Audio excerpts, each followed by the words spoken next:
He noticed the notification without really seeing it. A small icon.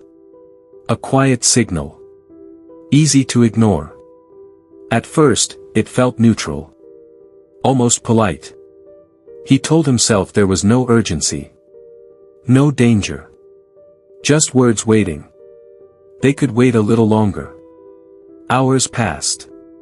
Then a day.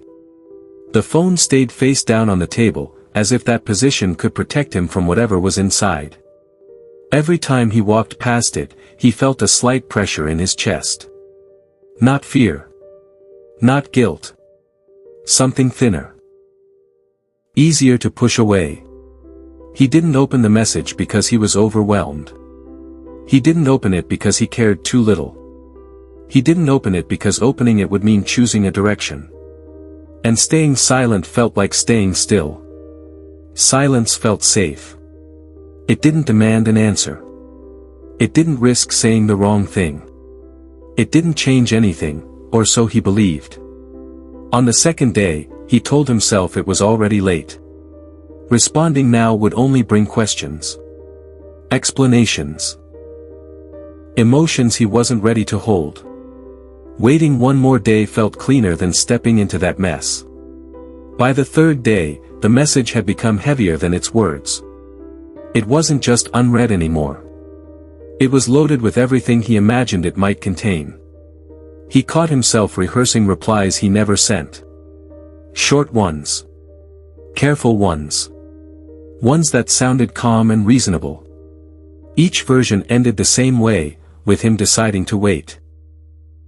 The silence began to feel like a decision, even though he never made one. When he finally opened the message, nothing dramatic happened. No shouting.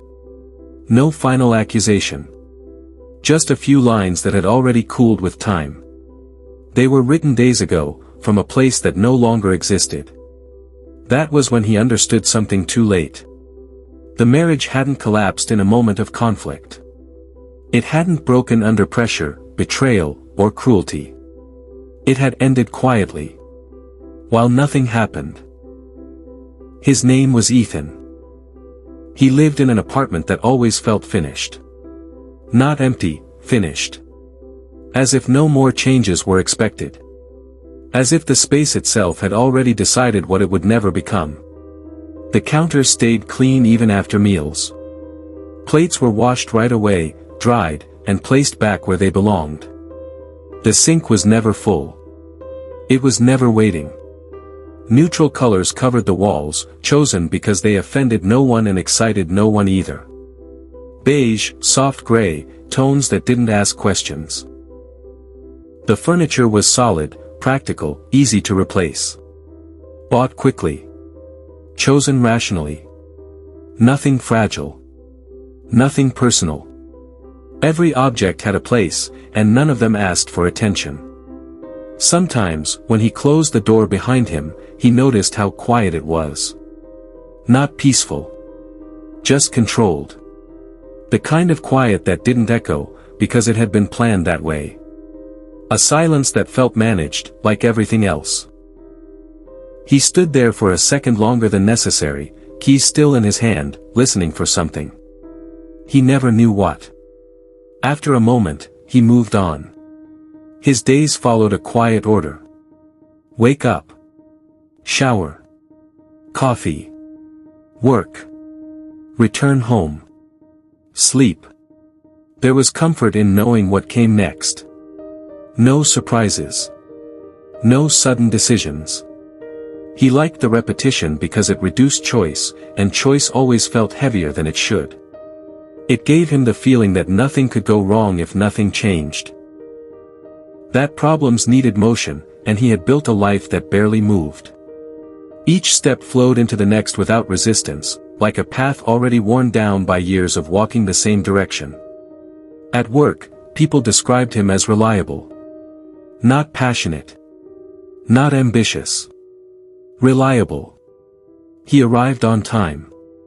Finished tasks. Rarely complained. When problems came up, he solved them quietly or waited for them to pass. He didn't stand out, but he didn't disappear either. That balance felt safe. Being noticed too much invited expectation. Being invisible invited questions. And in the middle of it all was Clara. She used to wake before him. He remembered that clearly, even though he didn't remember when it stopped. There had been a time when he woke up to the sound of movement, drawers opening, water running, the soft shift of weight as she crossed the room. Now, most mornings, she was already still when he opened his eyes. Sometimes she stayed in bed, scrolling through her phone without focus, her thumb moving automatically while her eyes seemed somewhere else. She wasn't really reading. He could tell by the way she paused, then kept scrolling anyway. Other mornings, she stood by the window, arms crossed, watching the street below. Cars passed. People hurried. A bus stopped and left. Nothing unusual happened. Ethan never asked what she was looking for. At first, he assumed it was just a habit. Everyone had small routines, moments that didn't need explanation. Later, it felt like something else, a waiting, maybe, but he couldn't name it. Naming things made them real. And once something was real, it demanded response. He wasn't sure he wanted that. They spoke, but rarely to each other. How was your day? Fine. Tired? A little. Sometimes the words overlapped, spoken at the same time, then dropped. Sometimes they didn't arrive at all. The conversation stayed light, almost polite. Like exchanges between coworkers who knew each other's schedules but not their thoughts.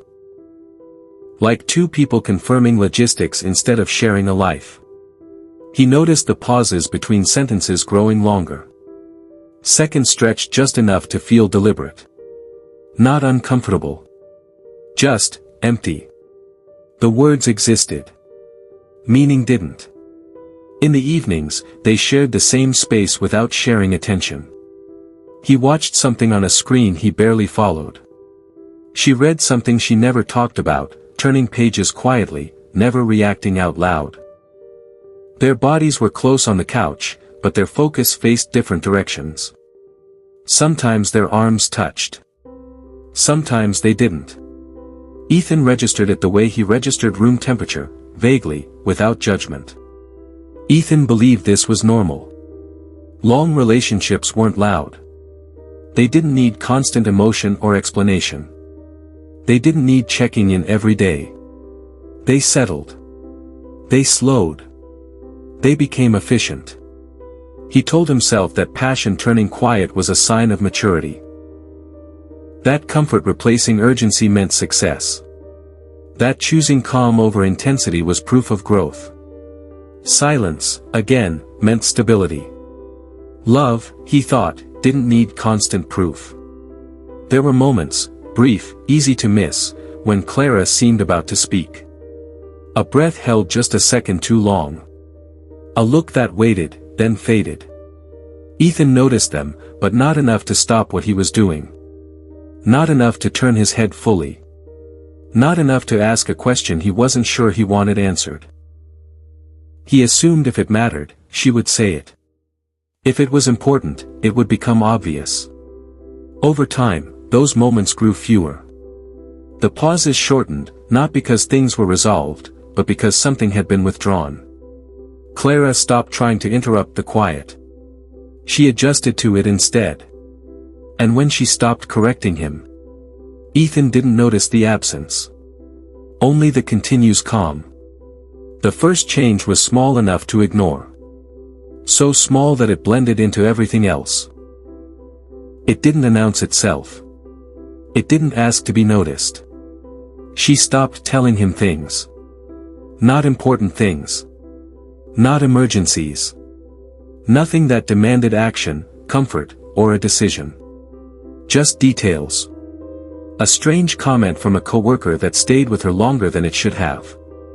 A song she heard on the bus that made the ride feel shorter, then followed her home. A thought that appeared while she was walking, clear for a second, then slipping away before she could decide if it deserved words. At first, Ethan didn't notice their absence. Details had always lived on the edges of conversation, optional, lightweight. Easy to miss. Easy to forget.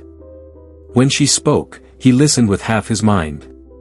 His body faced her. His posture suggested attention.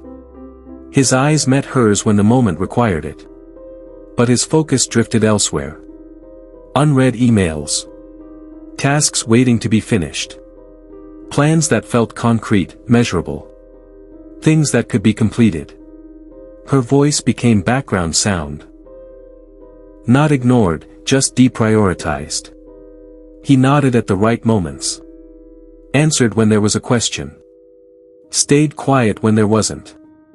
He responded with the correct tone. Concern when concern was expected. Agreement when agreement was safe. To him, that felt like listening. Clara noticed. She noticed the delay before his responses, that small gap where his eyes seemed to refocus. The way his attention arrived only after she finished speaking, never while she was still forming the thought.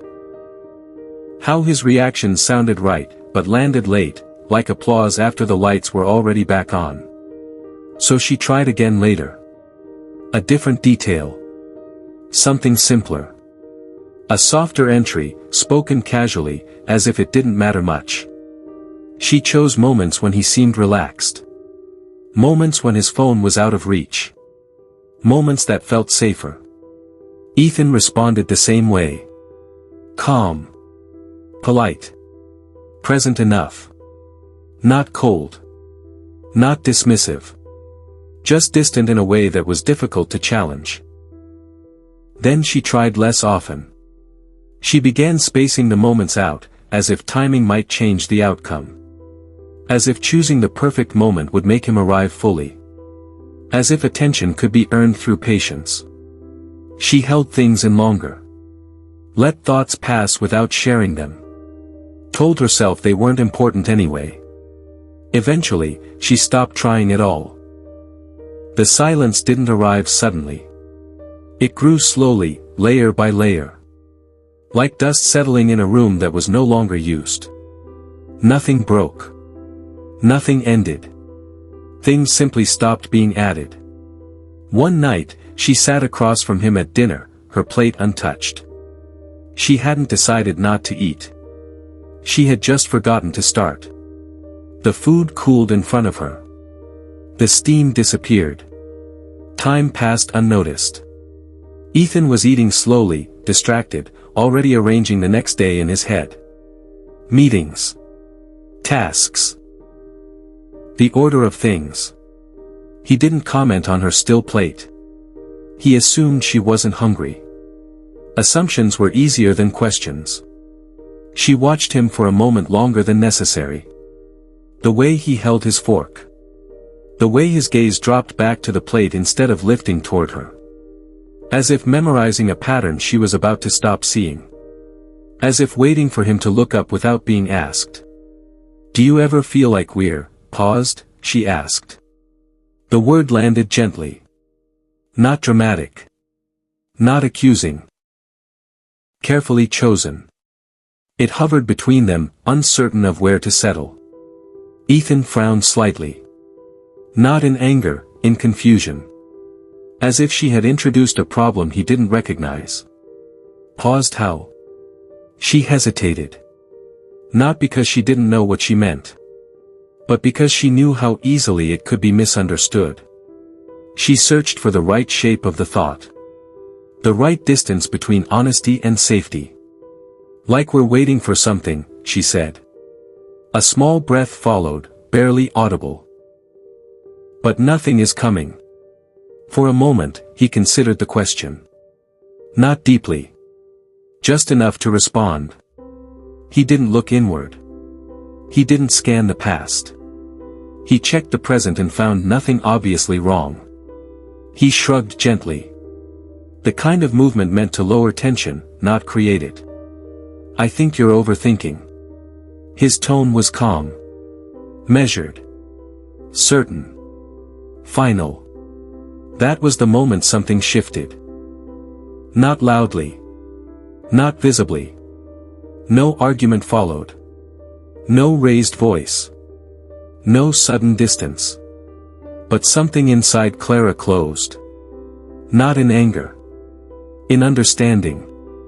The conversation ended without resolution because there was nothing to resolve.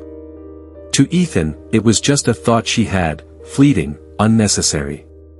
To her, it was the last attempt to place something fragile between them and see if he would hold it. After that, Clara began spending more time alone. Long walks that stretched past sunset, where she paid attention to details she no longer shared. Late returns without explanation, testing whether time would be noticed. Quiet mornings where she moved carefully, making as little sound as possible. She stopped filling the space with herself. Ethan noticed the pattern, but not the reason behind it. He interpreted the distance as space she needed. Independence. Balance. He respected it. Respect, he believed, meant not interfering. Not asking unnecessary questions. Not forcing closeness. What he didn't see was that she wasn't asking for space. She was measuring absence. Testing how much of herself she could remove before something shifted. She was learning how quiet she could become. Before he finally felt the loss. The first note appeared on a Sunday. It sat on the kitchen counter, folded once, placed carefully where he would see it without searching. Not hidden. Not dramatic. Waiting. The counter was clean, as always. No clutter to compete for attention. The paper stood out because it didn't belong to a routine. The handwriting was simple. Familiar. He recognized the slight curve of certain letters, the even spacing. No emphasis. No underline. No pressure in the ink. I needed you today. That was all. No explanation. No accusation. No date. No time. No indication of how long, today, had already been over. Ethan read it once. Then again, slower, as if reading it differently might change what it asked of him. A brief discomfort moved through him. Not sharp enough to alarm him. Just enough to be felt. Like a warning light that flickered once and went dark before he could decide if it mattered.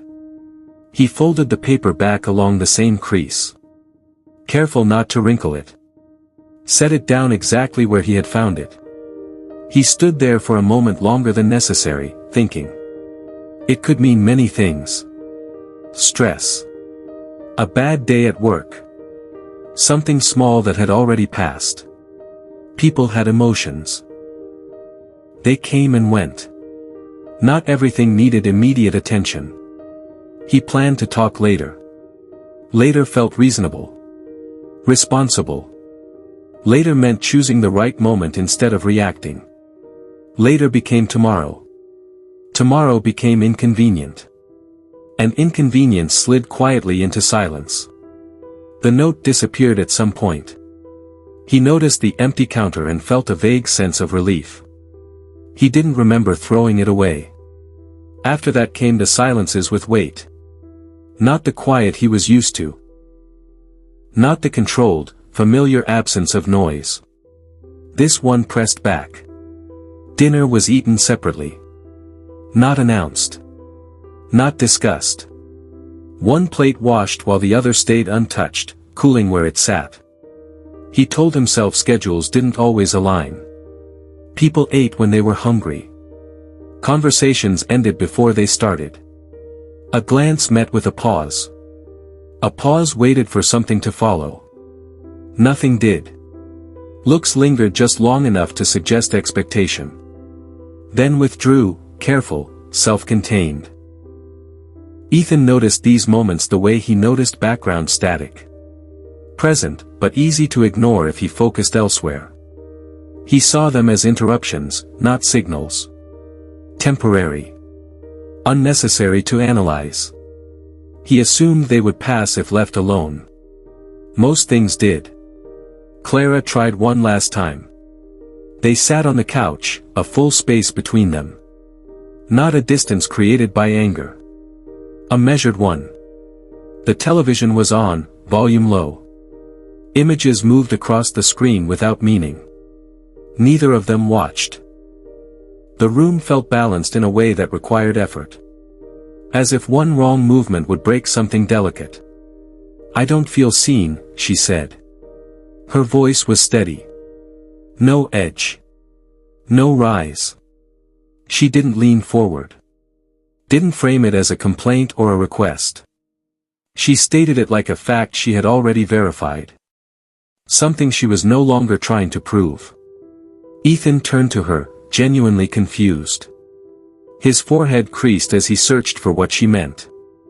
He looked at her. He was looking at her now. "I'm right here." He said it simply. Truthfully. He was present. In the room. Sitting beside her. From his point of view, the statement was complete. She nodded slowly. "I know." The word landed softly. Not agreement. Not reassurance. Recognition. She didn't argue. Didn't add context. Didn't explain what being seen was supposed to feel like. The space between them stayed where it was. Untouched. That night, she slept facing the wall. Her back formed a clean line of separation. No tension. No movement. Just distance made precise. Ethan noticed it briefly when he got into bed. A flicker of awareness. He assumed comfort. Habit. People slept how they slept. He turned off the light. A week later, she left. No argument led up to it. No raised voices. No final discussion. Just absence. A suitcase missing from the closet. The space where it had been too neat, too intentional. Her shoes were gone. Her jacket wasn't on the chair where she usually dropped it. Nothing else seemed disturbed. The apartment still looked finished. And a message waited on his phone. "I can't stay invisible anymore." He read it standing in the hallway. Didn't sit down. Didn't respond. He reread it once, then held the phone loosely at his side. As if it might explain itself if he waited. That was when the panic arrived. Not explosive. Not loud. Hollow. It opened slowly, like a room losing pressure. No sharp pain. Just a sudden lack of something he couldn't name. Nothing to grab onto. Nothing to fix. Nothing to argue with. Ethan walked through the apartment, room by room. Not searching, noticing. Her mug by the sink. The one she always used, still turned the wrong way in the rack. The empty chair at the table. Pulled out slightly, as if someone had just stood up and expected to return. The couch. The space beside him now unquestioned, no longer waiting to be filled. The quiet, no longer managed, no longer neutral. This silence behaved differently. It didn't stay in place. It followed him. This silence didn't wait for him. It accused him. Without words. Without movement. By existing differently than before. At first, he tried words. Long messages typed late at night, rewritten again and again before sending. Explanations meant to sound calm.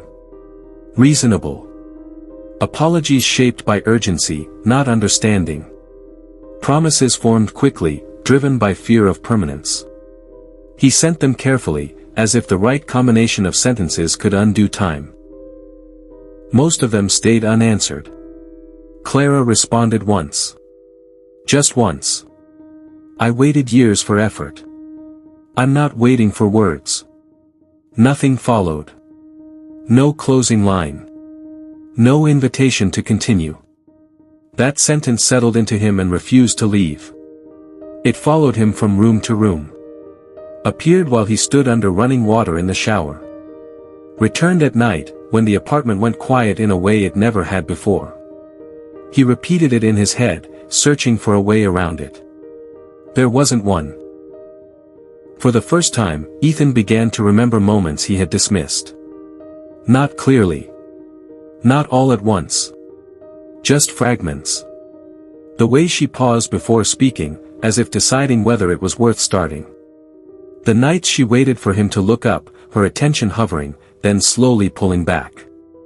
The questions she asked that were never really questions, only openings he never stepped into. In those memories, he saw himself. Present. Calm. Unmoving. Always there. Never arriving. The realization didn't strike suddenly. It spread slowly, through repetition. She didn't leave because he failed loudly. There was no explosion. No single mistake to point to. No argument to replay. She left because he never arrived. The truth carried no anger. Only weight. After that, he stopped messaging. Not out of pride. Out of clarity. Words were no longer the place to start. Instead, he began changing where no one could see. No announcements. No declarations. No audience. He learned how to sit with discomfort without reaching for distraction. How to stay when silence appeared instead of filling it. How to notice pauses, not as gaps to escape, but as moments asking for attention. At first, it felt unnatural. Like holding a position his body wanted to abandon. He caught himself reaching for his phone, then stopping. Caught his mind drifting, then pulling it back. He changed his routines. Slowed his mornings. Stopped rushing through conversations. He listened more than he spoke. Not waiting for his turn. Not preparing replies. Just listening. Time began to move differently. Days stopped blending together. Moments gained edges. Months passed. Nothing dramatic happened. No breakthrough. No relief. Just consistency. Then, one evening, Clara reached out. Not to return. Not to reopen anything. Just to talk. The message was simple. Careful. They met at a quiet cafe neither of them had strong memories attached to. She looked different. Not transformed, lighter. As if she had put something down. Still guarded. Still observant. Ethan felt the familiar urge rise. To explain. To show what he had learned. To prove he was different now. He didn't. He didn't defend himself. Didn't summarize his growth. Didn't promise anything. He listened. For the first time, fully. When she spoke, he stayed with her words instead of moving ahead of them. When she paused, he didn't rush to rescue the silence. He noticed her watching him, not closely, but carefully. As if checking for something familiar. When silence appeared, he didn't escape it. The meeting ended quietly. No conclusions. No decisions. Weeks later, they met again. Then again. Sometimes the conversations were light. Sometimes they weren't. Rebuilding wasn't dramatic. There were no speeches. No cinematic moments. It was careful. Uneven. Some days felt close. Others felt distant again. Trust didn't return because he asked for it. It didn't respond to reassurance or explanation. It returned slowly. In the way he stayed when nothing was happening. In the way he noticed before being asked. In the way his presence no longer needed effort to be felt. Not because he spoke louder. But because, this time, he finally arrived. Years later, Ethan would understand the truth he once avoided. Not suddenly. Not as a clean thought that arrived fully formed. It came slowly, in pieces that didn't announce themselves. Fragments that surfaced when his guard was down. When there was nothing to fix. Nothing to solve. It appeared in quiet moments that didn't ask for reflection, but created it anyway. In pauses that stretched just a second longer than expected. In silences that no longer felt empty, but incomplete, as if something had been left unattended. He noticed it while standing still. Waiting for water to boil, eyes fixed on nothing. Sitting in traffic with the radio off, surrounded by movement but untouched by it. Lying awake beside another breathing body, aware of the space between breaths, choosing not to drift away. That was when it surfaced. Not as regret. Not as guilt. As clarity. Love rarely ends in chaos. It doesn't always break with sound or spectacle. It doesn't need shouting, betrayal, or cruelty to disappear. More often, it thins. There were only patterns to recognize. Only habits to dismantle. Only awareness to carry forward. And this time, when silence appeared, he didn't rush to escape it. Didn't fill it with noise, explanations, or distraction. Didn't assume it meant everything was fine. He stayed inside it. Listening. Present. Aware of how easily silence could turn into distance again. Not alone. Not absent. Together.